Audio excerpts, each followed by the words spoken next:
मदारिस जिंदाबाद, मेरे मदारिस जिंदाबाद। दीनी मदारिस जिंदाबाद, मेरे मदारिस जिंदाबाद।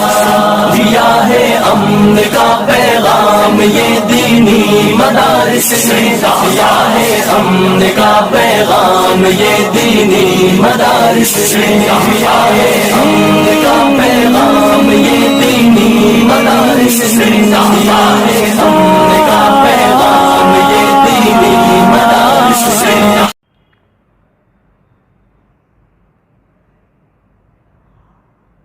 अल्हम्दुलिल्लाह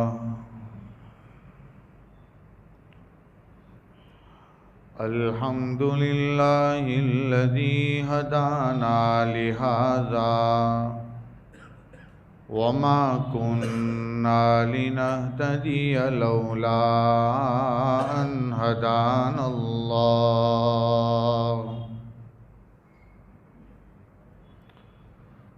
लक़द जाअत रुसुलु रब्बिना बिलहक़्क़ सलवातुल्लाहि व सलामुहु अला सय्यिदिना मुहम्मद व अला आलिहि व सहबिहि वबारक वसल्लम तस्लीमा कसीरा कसीरा।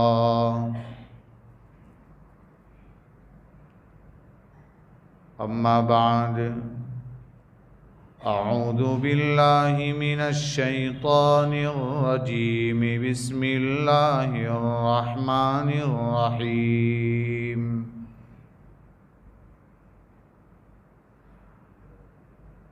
या अय्युहल्लज़ीना आमनू क़ू अन्फुसकुम व अहलीकुम नारा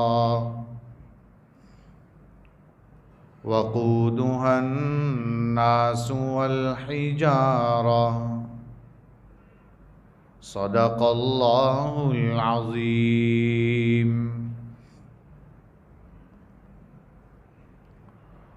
वो नबियों में रहमत लक़ब पाने वाला, मुरादें गरीबों की बरलाने वाला,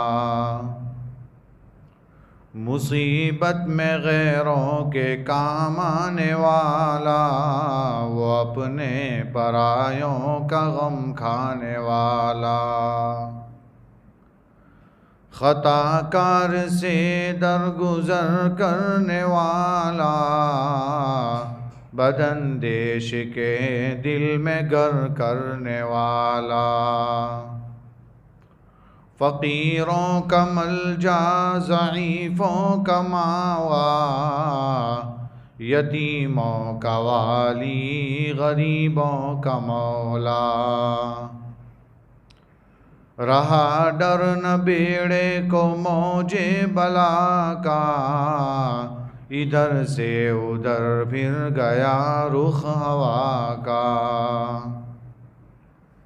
उतर कर हिरा से सुए कौम आया, और एक नुस्खे कीमिया साथ लाया। वो बिजली का कड़का था या सौते हादी, अरब की ज़मीं जिसने सारी हिला दी। नई एक लगन सबके दिल में लगा दी, और एक आवाज़ में सोती बसती जगा दी। इन्नल्लाह व मलाइकतहु युसल्लूना अलन नबी या अय्युहल्लज़ीना आमनू सल्लू अलैहि व सल्लिमू तस्लीमा। अल्लाहुम्मा सल्लि अला सय्यिदिना मुहम्मदिन व अला आलि सय्यिदिना मुहम्मदिन व अस्हाबिही वअज़वाजिही वबारिक वसल्लिम।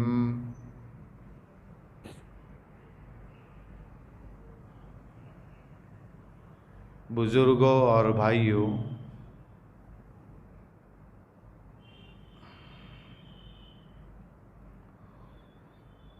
अल्लाह ताला ने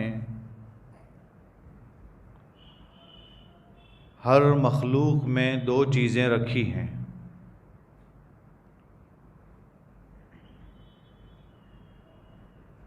एक है भलाई और एक है बुराई। शायद कोई एक या दो मखलूक या कुछ मखलूक़ात ऐसी होगी जिसमें दोनों चीज़ ना हो।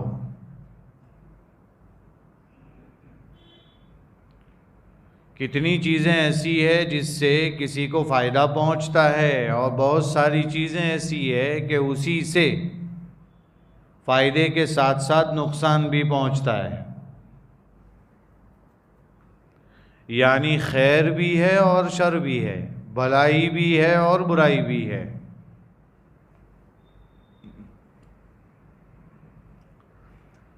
यूँ समझिए कि इंसान रोटी खाता है, बोटी भी खाता है, उसी पर उसकी ज़िंदगी का मदार है। लेकिन यही खाना अगर आउट ऑफ कंट्रोल हो जाए, ज़्यादा हो जाए, तो ये उसकी मौत का सबब बन सकता है। पानी बहुत अच्छी चीज़ है।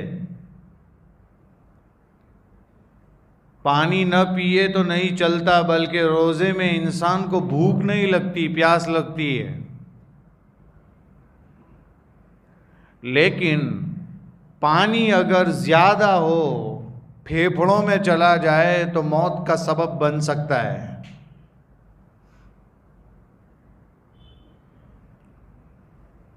हवा बहुत अच्छी चीज़ है, किसको नहीं चाहिए हवा। हवा के लिए इंसान बहुत कुछ करता है। यही हवा अगर बदन में ज़्यादा लग जाए, चली जाए, तो उसकी सांस उखड़ने लगती है। देखिए, एक अच्छाई भी है तो एक बुराई भी है। एक से फ़ायदा हो रहा है तो उसी के अंदर कुछ चीज़ों से नुकसान भी हो रहा है। यही हाल इंसान का है। इंसान अगर अच्छाई करने पर आए तो आप सोच नहीं सकते उससे कितने कितने लोगों को फ़ायदा पहुंचता है। यही इंसान अगर बुराई करने पर आए तो उससे कितने लोगों को नुकसान पहुंचता है, इसका तसव्वुर हम नहीं कर सकते। ये तो कुदरत का एक उसूल हुआ। कुदरत का दूसरा उसूल क्या है? जहां अच्छाई भी है, बुराई भी है, तो उसमें कुछ मखलूक़ात ऐसी है जिसमें ज़ाती तौर पर बुराई होती है, खैर के लिए कुछ करना पड़ता है।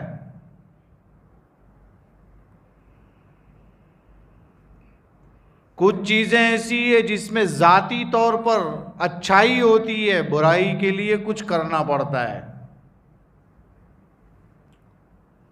इसी पानी को ले लो, कुरान करीम में तो है कि हमने पानी से हर जिंदा चीज को पैदा किया। वजअलना मिनल माई कुल्ल शैइन हाई। और पानी की फितरत पाकी है, हमेशा पानी पाक शुमार किया जाता है। इसी पानी में अगर कोई गंदी चीज डाल दी जाए तो वो नापाक हो जाएगा। तो देखिए, अगर उसमें कुछ ना करते तो वो पाक रहता। पाखाना नापाक है, 7 समंदर का पानी उस पर डाल दिया जाए तब भी वो नापाकी है अगर वो पाखाना है तो। इसकी जात में गंदगी है, इसके अंदर बुराई है।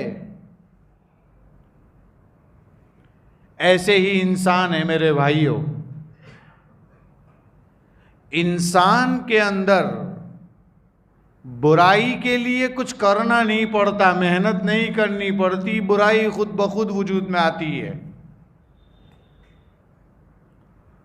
हाँ, इंसान को अच्छा बनना है तो मेहनत करनी पड़ती है।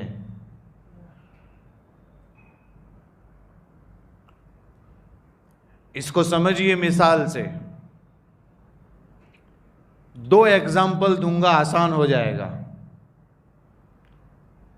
बाग सबने ही देखा है, जिसको हम गुलिस्तान कहते हैं, बाग कहते हैं, गार्डन कहते हैं। उसको बाग बनाना है तो खूब मेहनत करनी पड़ेगी। जमीन तो अच्छी ही लानी पड़ेगी, फिर उसके अंदर उम्दा किस्म का बीज बोना पड़ेगा, हल चलाना पड़ेगा, पानी देना पड़ेगा, हवा देनी पड़ेगी। ये तो इब्तिदाई चीजें हैं। ये सब कुछ तैयार हो जाने के बाद फिर बागबान भी रखना पड़ेगा, माली रखना पड़ेगा।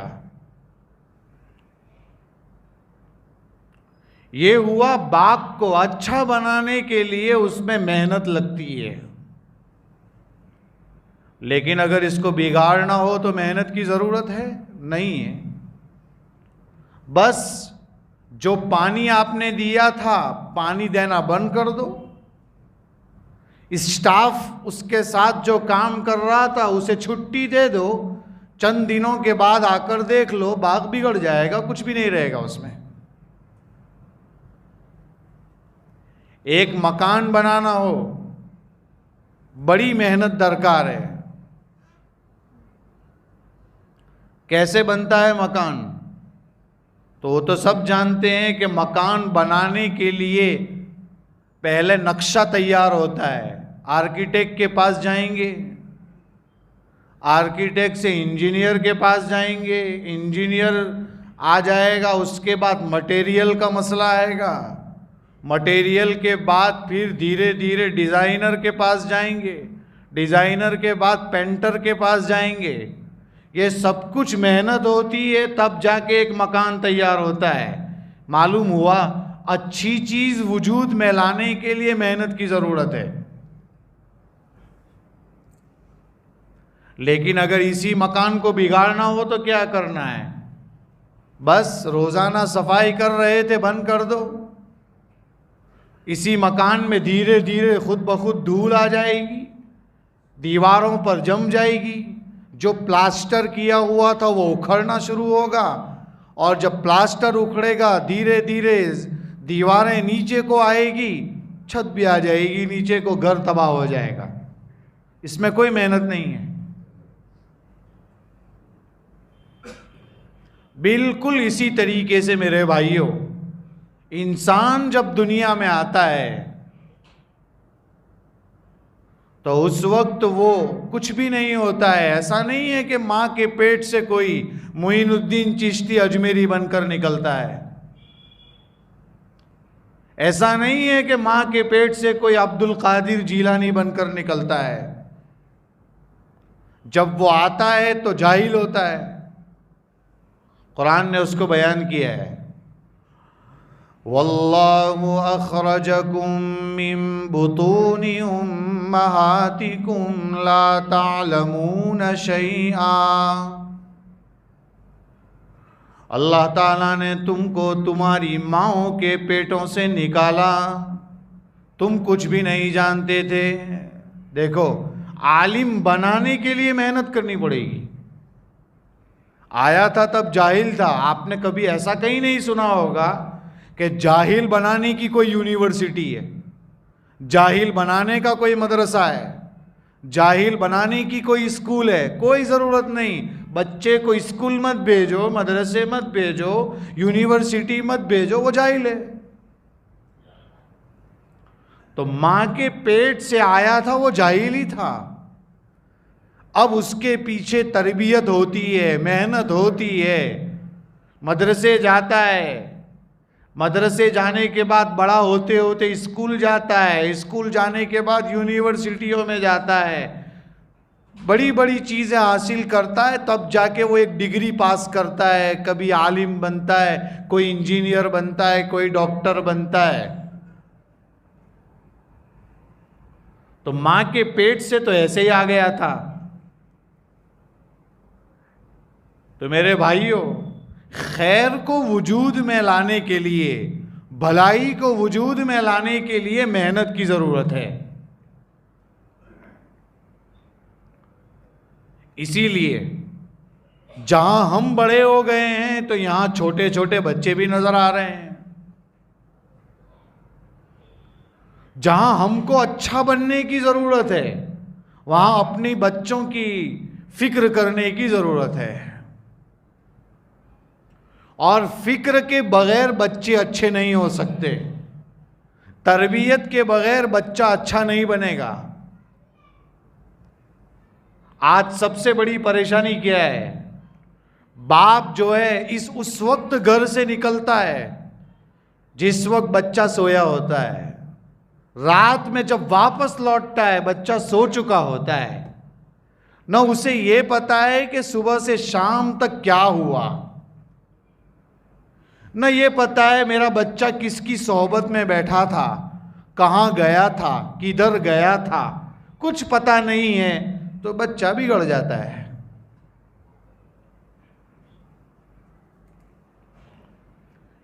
तारीख जानने वाले ये भी जानते हैं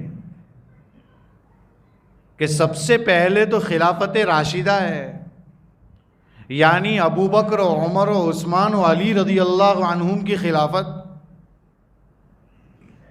उसके बाद खिलाफत बनु उमैया है।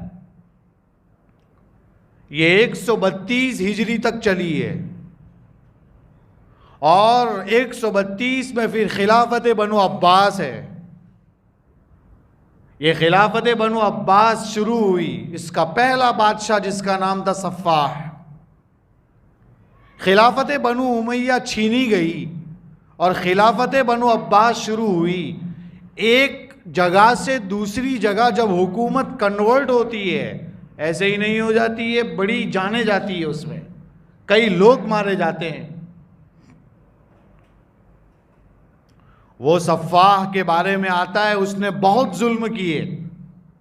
उसने ये काम किया कि बनु उमैया के ख़ानदान के जो लोग भी दोस्त हैं उन सबको ख़त्म कर दिया जाए दुनिया से, ताकि कोई रैली न निकले, कोई तहरीक न चलाए, कोई मूवमेंट न हो। और बनु उमैया के ख़ानदान के जितने लोग थे उनको जेल में डाल दिया।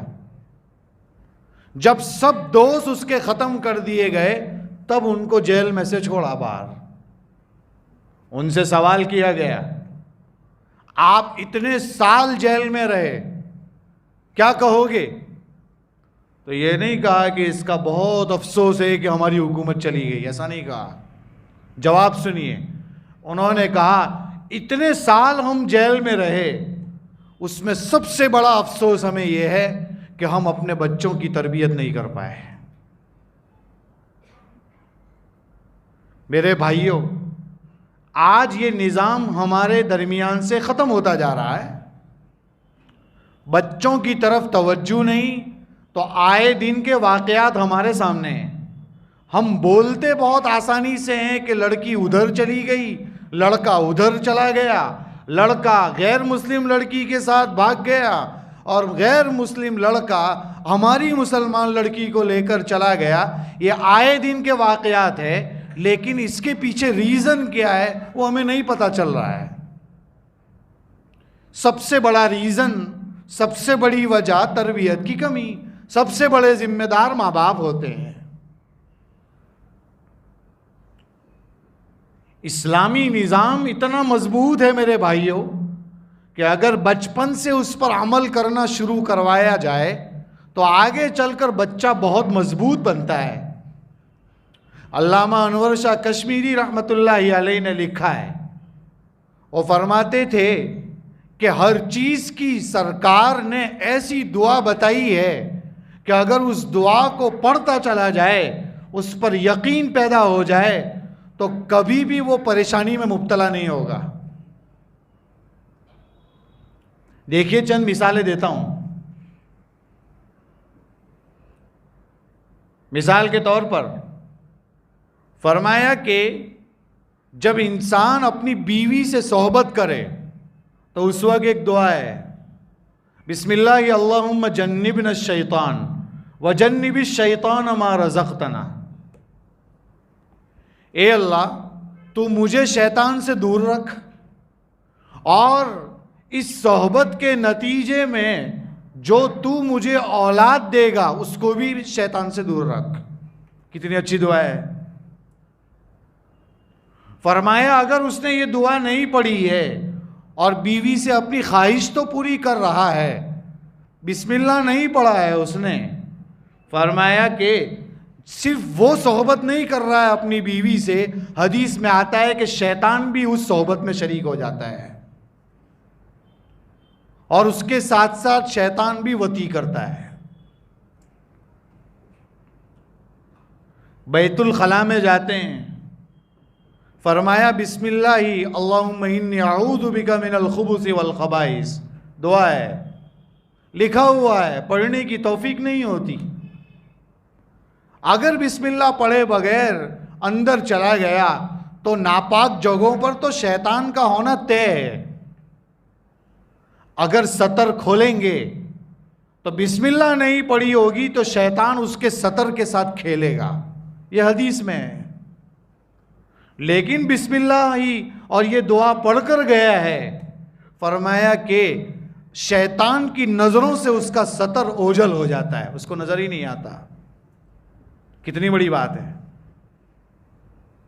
घर के अंदर दाखिल होते हैं, बिस्मिल्लाह पढ़कर दाखिल होने को कहा, उसकी दुआ बताई, मकतब में याद कराई जाती है, हमारे बड़ों को भी कभी याद नहीं रहती। अल्लाहुम्मा इन्नी असअलुका खैरल मौलज व खैरल मखरज, बिस्मिल्लाहि वलजना बिस्मिल्लाहि खरजना व अलल्लाहि रब्बना तवक्कलना। और दरवाज़ा बंद कर रहे हैं, रात को सोते वक्त खिड़कियां बंद कर रहे हैं, फरमाया कि दरवाज़ा खिड़कियां बंद करते वक्त बिस्मिल्लाह पढ़कर अगर बंद करते हैं, फरमाया कि घर के अंदर शैतान कभी भी पूरी रात दाखिल नहीं हो सकता। जिन्नात तो आते हैं, फरमाया जिन्नात भी दाखिल नहीं होंगे। मुफ्ती अब्दुल रहीम साहब लाजपुरी रहमतुल्लाह अलैह का नाम तो सभी ने सुना होगा यहाँ पर। फरमाते थे कि मैं बिस्मिल्लाह पढ़कर सोता था, घर बंद करता था। एक मर्तबा सोया हुआ था रात को, तो फरमाते थे कि एक बच्चा आया घर के अंदर और जिस अलमारी में खाना रखा हुआ था, फ्रीज का ज़माना नहीं था, फ्रीज तो अब है, उस ज़माने में तिजोरियाँ होती थी, अलमारियाँ होती थी, उसके अंदर खाना रखा जाता था, उसको नेमत खाना कहते थे। कहते हैं कि उसमें फ्रूट बिस्किट सब रखा हुआ था। वो बच्चा आया और बच्चे ने वो अलमारी खोली। मैं समझ गया कि ये बच्चा कोई घर का नहीं है, ये तो जिन्नात का बच्चा है, और जिन्नात भी चोरी करते हैं। लेकिन चूंकि मैंने वो खिड़की अलमारी की, दरवाज़ा अलमारी का मैंने बिस्मिल्लाह पढ़कर बंद किया था, तो उसका असर उस पर कुछ नहीं हुआ, वो कुछ नहीं कर सका उसमें। ये यकीन का मसला है मेरे भाइयों। हम बिस्मिल्लाह पढ़कर दरवाज़ा बंद करें, ये हमारा काम है, हिफाजत करना अल्लाह का काम है। तो मेरे भाइयों, बिस्मिल्लाह के असरात, घर के अंदर कोई बर्तन है, रात को सोते वक्त बर्तन को खुला ना रखें, फरमाया ढक्कन रखें, उस पर बिस्मिल्लाह पढ़कर ढक्कन बंद कर दें। और अगर ढक्कन ना हो तो यहाँ तक बताया कि उस पर कोई लकड़ी रख दे, कलम रख दे बिस्मिल्लाह पढ़कर, तो फरमाया कि साल में एक रात ऐसी आती है जो हमें नहीं पता, जिसमें ऊपर से बलाया और मुसीबतें उतरती है। बिस्मिल्लाह पढ़े बगैर अगर वो बर्तन खुला रह गया, फरमाया उसमें वो मुसीबत सिरायत कर जाएगी, और फिर क्या होगा, तो फिर वही होगा, घर में ये तकलीफ़ वो तकलीफ़, और फिर आमिल के चक्कर, बापू के चक्कर, और पता नहीं क्या क्या चक्कर काट कर भी वो तकलीफ़ ख़त्म नहीं होती। बिस्मिल्लाह की बरकत है मेरे भाइयों। बहरहाल मैं ये अर्ज़ कर रहा था कि इन सब चीज़ों के अंदर हमें समझना ये चाहिए कि सरकार की तालीमात और इस्लाम बहुत पाकीज़ा है, बहुत अच्छा दीन है, हमने उसको अपनाया नहीं है। तो मेरे भाइयों, मेरी बात यहाँ से शुरू हुई थी कि खैर और शर, अच्छाई और बुराई, ये दोनों चीज़ें हर एक में होती है, लेकिन बुरा बनने के लिए कोई मेहनत नहीं, अच्छा बनने के लिए मेहनत करनी पड़ती है। और मेहनत के साथ साथ अपने बच्चों की भी फिक्र करनी पड़ेगी, माँ बाप को फिक्र करनी पड़ेगी, और बच्चों को अच्छा बनाने के लिए उसको अच्छे माहौल में लाना पड़ेगा। और अच्छे माहौल के लिए कई चीज़ें हैं, जैसे अच्छा माहौल आपको मस्जिद में मिलेगा, अच्छा माहौल मदरसे में मिलेगा, अच्छा माहौल उलमा की सोहबत में मिलेगा, अच्छा माहौल अल्लाह के रास्ते में निकलने में मिलेगा, अच्छा माहौल खानकाहों में मिलेगा, अच्छा माहौल अच्छे दोस्तों के पास मिलेगा। माहौल ख़त्म, बच्चा बिगड़ जाएगा। जैसे खाने के लिए आपने भटियारा बुलाया, अच्छा खाना तैयार हो गया, उसको वैसा ही बाकी रखना हो तो उसको फ्रीज का माहौल देना पड़ेगा। फ्रीज नहीं तो ये खाना रात तक में बिगड़ जाएगा। ये उसूल है मेरे भाइयों। ऐसी ही चीज़ समझ सकते हैं, हर चीज़ के लिए माहौल की ज़रूरत है। आज माहौल नहीं है, अपने बच्चों को अच्छा माहौल देने की ज़रूरत है। अगर बच्चा आलिम हाफिज़ नहीं बना है, कोई काम नहीं कर रहा है, कुछ पढ़ा नहीं रहा है, तो उस बच्चे को बड़ा होने से पहले ही जमात के माहौल से मुंसलिक कीजिए। वो हफ्ते में, महीने में, साल में कुछ न कुछ वक्त लगाता रहेगा तो उसकी ज़िंदगी में तब्दीली आती रहेगी। और अगर वो हाफिज़ कुरान है तो उसकी मेहनत अलग होगी, वो आलिम है तो उसका तरीक़ा अलग होगा, वो अपने तरीक़े से दीन में लगा रहेगा। आज ये माहौल की कमी है मेरे भाइयों, वरना आप जवानों के हालात का जायज़ा आपके सामने है कि आज जवान किस तरफ जा रहे हैं, उनका रुख किस तरफ है, किधर जा रहे हैं, क्या बताएं मेरे भाइयों। जुमा के वक्त में इतनी बात भी नहीं हो सकती, लेकिन खुलासे के तौर पर इतना कहता हूँ, हमारा 12 साल का बच्चा नशे में चूर होता है, 13 साल का बच्चा शराब पी रहा होता है, और वो शाम तक में उसकी हालत ऐसी होती है वो घर तक नहीं जा सकता है, माँ बाप को मुंह नहीं दिखा सकता है। क्या हो गया उन्हें, क्या कर रहे हैं? हमारे जवानों को क्यों समझ में नहीं आ रहा है ये नशा, ये बुराइयाँ, ये सब क्यों हो रही है? रात को 12-12, 1-1, 2-2 बजे तक चबूतरे आबाद हैं, मोबाइल छूटता नहीं है, मोबाइल पर ऐसी ऐसी चीज़ें आ गई है, हम क्या बताएं आपको मेरे भाइयों।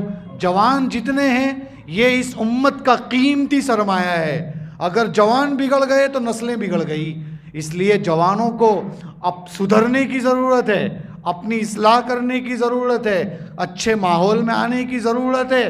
बाप को चाहिए कि जवानों की सोहबत देखें, वो कहाँ जाते हैं, किधर जाकर बैठते हैं, किसके साथ बैठते हैं, क्यों ये बुराइयों में मुब्तला है, किस वजह से मुब्तला है। अगर अच्छी सोहबत नहीं मिलेगी ना मेरे भाइयों, तो आगे खून के आंसू रोएंगे मेरे भाइयों। वो कुर्बानियाँ देकर गए थे तो आज इस मुल्क में हम चैन से जी रहे हैं। कितने अकाबिरीन कहते हैं ना हम लोग कि इतने हज़ार उलमा को फांसी के फंदे पे लटकाया गया, इतने लोगों ने कुर्बानियाँ दी, तो हम सुकून से 70 साल से जी रहे हैं। अब हालात आते हैं का इधर हालात है, उधर हालात है, जी हाँ, लेकिन हमने अपने अल्लाह के साथ क्या मामला कर रखा है ये समझने की ज़रूरत है। अपने मन के अंदर झांकने की ज़रूरत है, अपने आप को बदलने की ज़रूरत है। जब हम अपने आप को बदल देंगे सब बदल जाएगा। हमने अल्लाह को नाराज़ किया है तो ये हालात हमें देखने पड़ रहे हैं। बहरहाल आज का मेरा पैगाम ये, ख़ुद भी अपने आप की इस्लाह कीजिए, उलमा से कांटेक्ट रखिए, कोई भी अच्छा माहौल पैदा करने की कोशिश कीजिए, और जो अच्छा माहौल जहाँ मिलता हो वहाँ जाइए। और उसके अलावा अपने बच्चों की तरबियत की फ़िक्र कीजिए। आज नस्लों की फ़िक्र नहीं की तो कल खून के आंसू रोना है। शायद हम चले जाएंगे लेकिन आगे के हालात बड़े पुरफितन हैं, अभी ही फितनों से भरे हैं। आगे क्या होगा, फितने कम नहीं होंगे, ज़्यादा ही होने वाले हैं। लेकिन ईमान को बचा कर ले गया तो गोया यूं समझ लीजिए जन्नत में पहुंच गया वो। अल्लाह ताला हमें अमल करने की तौफीक अता फरमाए।